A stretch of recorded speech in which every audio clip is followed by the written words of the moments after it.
and welcome back to Room Escape Artist with Gratuitous Sets.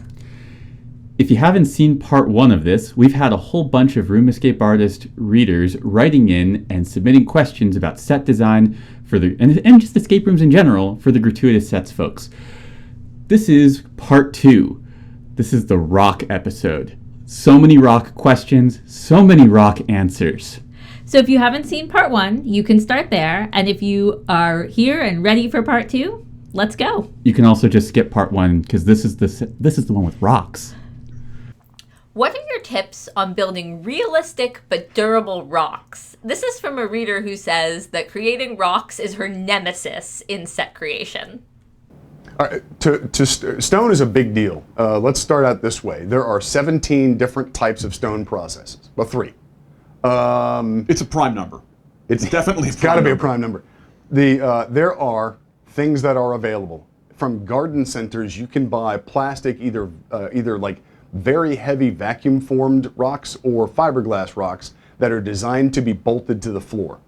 So they have flanges for bolts, and it's just basically a pre-made boulders. They come in various sizes, anywhere from a large cobble to a small boulder. And really, by small boulder, I mean the size of an apartment refrigerator. So a pretty good sized rock. Is it a metric boulder or like an imperial They're all boulder? metric boulders. Okay. How about the cobbles? Those definitely sound imperial. I'm actually trying to answer the question for the people.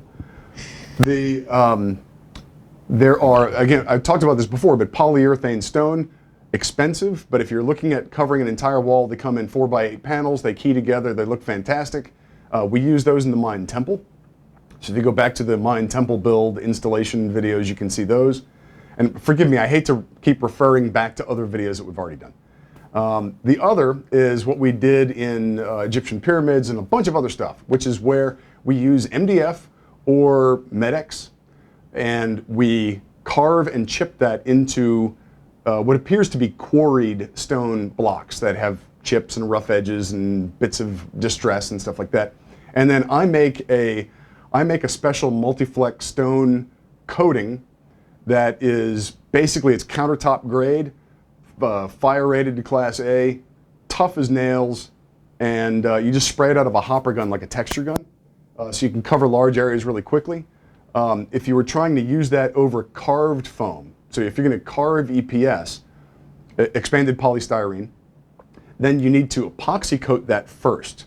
There are guns available to do that, but your initial outlay and equipment is going to be fairly expensive. You can also do the same thing with a paintbrush or some other application technique. Again, it's a little bit on the pricey side, and then once you've armored your styrofoam, then you come back in with a fleck paint. The stuff that we use is all that we really use. So it's something that I mix myself, and I wish I could give you the recipe for it, but it took me years to develop this thing, and I won't do that. But we will sell it by the gallon if you want. You can tell us what color you need, and we can grandma's recipe. Work something out for you.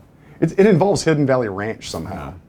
Yeah. You wouldn't think it, but it is delicious. It does taste kind of like ranch now that you say that up. You just gave them the secret.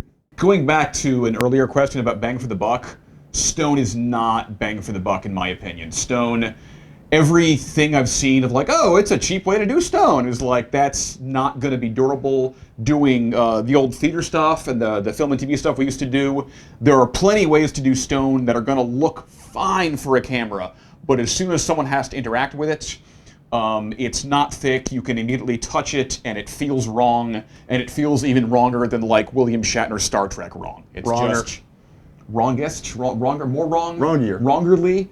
Wrongesque. Right. Has a certain wrongosity. That's it, wrongosity. Wrongosity. That being said, I agree. Not being great for bang for the buck, it is mind-blowing when it's done properly in a room. And I'm not sure which one's going to come out. We're actually editing right now an Egyptian build or an installation video. So I'm not sure which one's going to come out first, but you'll see sandstone, like red or pink granite in that room. And that's all done with this stone coating stuff that we make, and it's as real as it gets. So we have yet another question about rocks. A lot of curiosity about rocks going on right here.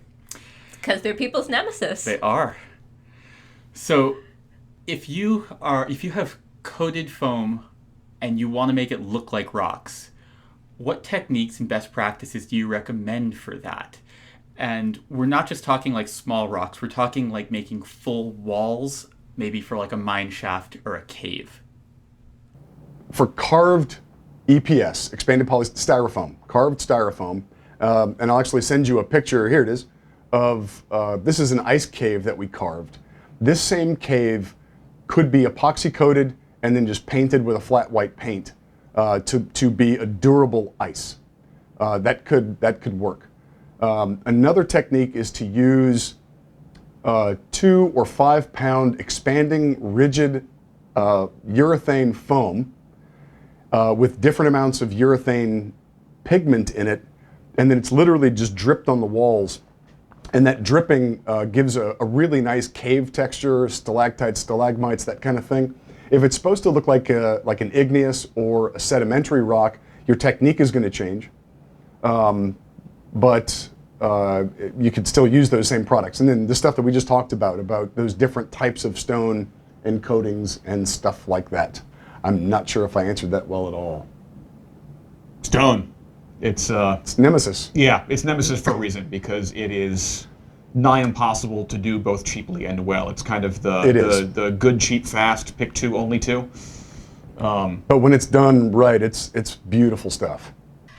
Do you have any tips or tricks for set design around using UV paints in escape room sets? And also, what lighting should you be using to make that pop? I think that kind of goes back to coherence of the room, as long as the UV paint feels like it's supposed to be there. And as far as clues, I'm gonna kind of get down. I'm gonna get shitty about the you find a UV flashlight and shine it on the wall. You have the stuff where you have a UV light in the room will turn on and illuminate all the walls, but that needs to have already been established and look like it belongs there, because you can still see the UV paint before that thing comes on. So if it's just like, oh, the combination is 7849. I would totally stay away from the UV flashlight idea. I'm not a fan. I would avoid that whenever possible. Let's just say that. The other one is that if we're talking about like an 80s themed room or a rave or some sort of, you're inside a computer and you're going for a Tron sort of a look. There is, we did a lot of work for the National Video Game Museum. They have an arcade there that's an 80s styled arcade. The interior of the room is black, painted with very phosphorescent UV paint. And the room is simply lit with black light. A lot of it's indirect. But one of the things that they did was there are two-dimensional paintings on the wall that are done in that UV paint, and then a sculptural element extruding from that gives you a very 3D look to that same concept. So it's not just painting on the walls, and that is a beautiful. Yeah, the centipede, right, comes out of the wall. It's just beautiful stuff. We have not done that ourselves. It's very specific as far as theme goes. Where I would see that would be useful. Tron. Yeah, my Tron idea just came to my mind, but that's really the first place I would go with it. Yeah, it's not something we've done. I would, as far as lighting techniques goes, play with it. Okay, so a couple questions about making real sets, or I guess sets that feel and look real or as real as possible. It's the realism section. Okay. Do you have any advice on making drop ceiling tiles look less like dropped ceiling tiles? What techniques would you use when texturing walls or props of different types of materials? I think this comes down to camouflage in many yes. circumstances. You go with the Rolling Stones advice and paint it black, just so it's not reflecting light. If it's dark, you're not going to notice that you see it, and then have some logical reference for your set to break that line up. So if you're supposed to be in a Victorian library, just put some crown molding up there, and so you have the wall. The wall has a natural end, and your brain will just kind of ignore the fact that there is matte black painted drop ceiling above that. Another possible technique would be to make a stencil to represent like a stamped copper ceiling or a stamped tin ceiling. For your Wild West And then you would saloon. do probably a 2-color paint job on that just to indicate that that's what it is, crown molding below that, and you're good to go. If it's digital, you could do a fractal design where you basically use the grid to make it look like a digital Oh yeah, representation. All the pixel stuff you did for NVM. Yeah. It's a matter of figuring out what your camouflage methods are based on your theme. Spaceship, it's bundles of hoses and wires. That would be kind of in lieu of crown molding. You're not going to have crown molding in a spaceship, but you can have just a bunch of PVC pipes that are painted and just kind of give you a visual end of the wall, so that you can then ignore the ceiling. The perforated, corrugated, 100-foot long rolls of that corrugated black pipe. It's got holes in it, but you can't see it. It's made for French drains and whatnot. That stuff is cheap. I believe it's 100 or 300 feet for $100. So that's a massive amount of covering that you can do with that sort of hose. If you're talking about forest or jungle, you're looking at Vines.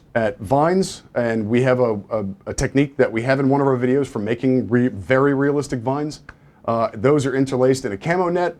And as long as, in most states, I would check your local codes, in most states, you can cover up to 30% of, if it's a porous surface, a porous ceiling, like a net, up to 30% you can cover and go below a sprinkler head, and it doesn't render the sprinkler head useless. So that passes fire code. But do check your local stuff for that one. What techniques do you use to make a set feel lived in without distracting the player such that the set isn't competing with the gameplay? That's also going to depend largely on what genre you're in. I've been saying spaceship a lot, so that's the first place my brain goes. With a spaceship, it's a little easier because it's going to be obvious what panels are interactive and what aren't. With a domestic space or like a Wild West thing, you're going to have more stuff there, and Victorian is just kind of naturally cluttered, so you just have to glue down a lot of little ceramic knickknacks. What I would say is, obviously, don't. He's joking. Don't do that. The trick is, the more minimal and direct that you can make the room, the better. Some styles lend themselves to that, others don't. Victorian was very naturally cluttered. That's where like knick-knack cabinets came from, curiosity cabinets came from that era. You can't do that because unless you lock the cabinet and bolt it to the wall, you can't have those things because you're literally looking at a million red herrings. So how can you pare that theme down so that it feels correct, but you're not cluttering the room with a lot of objects that need to be glued down? And we try never to do that. So that's where we start falling back into interactive architecture rather than the set decoration. The set decoration itself, as much of it as you can, make it a puzzle so that it's made to be interacted with. And then the pieces that are not to be interactive with, keep it as minimal as possible, still selling that style. In most of the things we build, it's not going to be, it's just there's a table in the corner with a puzzle piece on it. The table is the puzzle, so it might be a little thick and have electronics worked into there or mechanical stuff built into that. But as much as possible, we don't have extra stuff. Everything there is going to be intentionally designed and part of the game. The furniture that you see in the room is interactive furniture. It's not just we don't have a chair sitting there for no reason. Or just for you to rest. You might want to do that. Maybe. Nah, screw those guys. Okay. One other thing I should add about weathering is that your players are going to weather the room for you to some extent. So make your weathering to work with that. Places where you do weathering are places where paint is going to chip on an edge or something like that, intentionally so, because it's made to be a lived-in space. But you need to realize that people are going to interact with those pieces in the same place. So they're going to add their own weathering on top of that. So I would under-weather a tiny bit, knowing that the room is going to age into itself over time. Next up, we've got the puzzle section. Okay. Has there ever been a time when you made a set piece and that changed the way the puzzle was being designed or had to be designed? So yes, basically every time I'm going to take my puzzle design is going to be largely dependent on what room it's in, 1, 2, or 3. If you have a somewhat standard 3-room escape. And so I'm going to make sure that we have a hero piece in each room, and the nature of the hero piece is going to depend on how big is that room, what can we fit in there, and then as I go through, I will probably do some redesign of, all right, I've got a lot of stuff in here, we need to break one of those puzzles off and put it back in room 1, which is still pretty light, and there will definitely be, the puzzle may still be the same, but whatever cabinet thing it's going to get built into and associated with may have to change. I'm going to say something that goes back to something we said in the beginning of this, which is about real immersive puzzle design, and that the idea of buying an off-the-shelf chessboard puzzle and saying that you have a circus theme, and so you stick an elephant sticker on the side of it, and say, look, it's circus themed. It's not. It has no reason to be there. There needs to be a reason for that puzzle piece to be there. The puzzles and the set need to be completely cohesive, integrated, and locked down solid together, so that We're getting some chessboard hate. yeah, chessboard. It's cathartic. Chessboard puzzle. Ooh, how original. What attributes of puzzle design directly impact set design for you? Yeah, that's kind of the same question from the opposite direction. How does the puzzle influence the set? And it's definitely a two-way street, as I kind of mentioned earlier.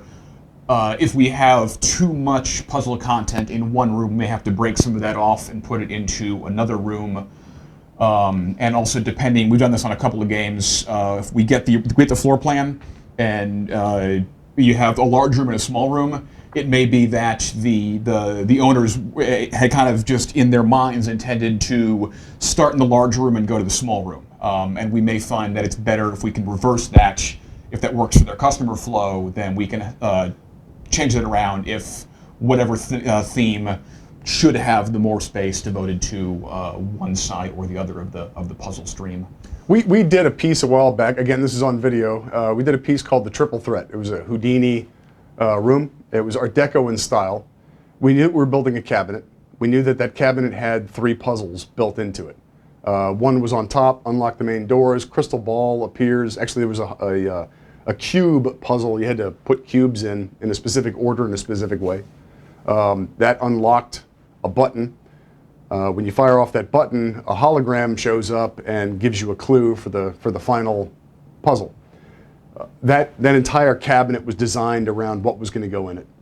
So it's literally just building that set piece for whatever the puzzle dynamic needs to be. And we got some leeway on that. We figured out what with the 3 dynamics we were going to do, and then built the whole thing into a deco cabinet. So it just goes both ways. It's whatever needs to happen is what has to happen. I hope I didn't oversimplify that. Oh, and one more question. What should puzzle designers keep in mind regarding set design when they're making the puzzles? I feel like we might almost be harping on this now, but don't shoehorn anything. Don't be like, oh, I want to have this one clever gimmick, so I'm going to stick it in this room, even if it makes no sense whatsoever. And that comes down to don't get lazy. If you start saying, it'll be good enough, it's not. You need to look back at it and say, that's perfect. We did exactly what we should have done in that spot. And when you start feeling that lazy creep in, you have to stop yourself and say, hold on, I'm getting lazy. Let's think about this from a different perspective. So don't shoehorn anything and don't get lazy. Also, don't be afraid to repeat a good dynamic. I think a lot of designers I've talked to, they're like, oh, we have this list we found of, these are the 83 different puzzle dynamics, and we need to use all different ones on every puzzle. No, you don't. if you have something that's working well for your theme, go ahead and use it again. The players, like a good video game, you're going to kind of build on what you've already learned, and the escape rooms are the same thing. So you can have a simple version of the same puzzle mechanism and all that, and then a more complex one later on, and it's going to actually add to the immersion. Your players are going to already be familiar with it and feel like they're learning and they're accomplishing. So using the same good mechanism 2 or 3 times is definitely better than using 4 or 5 different mechanisms half-assedly, but each one's unique. This comes up in video game design. Portal is really famous for it. Really good game. The game is built to teach you how the whole thing works, and so you're actually learning and building on yourself as you move forward. That's a fantastic way to move. The opposite of that is a game where there are 13 different touchscreens where you have to enter a numeric code in the same room or in the same game. If you've done that, you might as well be a padlock. The fact that it's a touchscreen doesn't really add anything to it. It does the first time, but then when you realize that everything is a touchscreen where you have to enter a 4 or 5 digit code, well, now you've beaten it to death. So 2 opposite sides of the same coin. Do it, and then don't do it. I don't know what this We're means. helping. I know you guys have to go, but I have one more question for you. What should puzzle designers keep in mind regarding sets when they're thinking about the puzzle design? You said one more question. Yeah, the last question you said was the last question, and now you're saying one more question before we go. We have a flight to... No, we don't. We don't have a flight to catch. No one's flying anywhere. Like to... Immersive architecture, to where the set is the puzzle. That is what we like. Interactive architecture. Yes. The puzzle design and set design are one and the same. There is no... The stone key goes into the wall, and the wall is the set. There is electronics and guts behind that, but as far as the players are concerned, they are taking the ancient amulet and inserting it into the wall in the cursed tomb, and then the room moves. And then stuff happens. Yeah, stuff happens. I've got a video that I mentioned earlier that I'm editing right now about an Egyptian tomb installation that we did, and it very much goes into that interactive architecture, at least gives you some sneak peeks of what we're talking about. So that sort of thing. There are cases in the room because there's an architectural build going, or architectural dig going on. There are equipment cases in the room that you open up. So we also have 2 different timelines. So there's the stuff that's in the room that was part of the room, and then you have the stuff that's been brought in. So you have these 2 different timelines that are happening simultaneously. You've got modern stuff, a computer, equipment cases, lights, that sort of thing, string lights that were strung by the architectural dig, and then there's this room which is a living entity by itself. And just that sort of integration and interactive architecture style is kind of what we go for. That's how we do a lot of our stuff. Welcome to the obligatory YouTube exit. Thank you so much, Gratuitous Sets. We've had so much fun asking you these questions, and we can't wait to share them with the internet.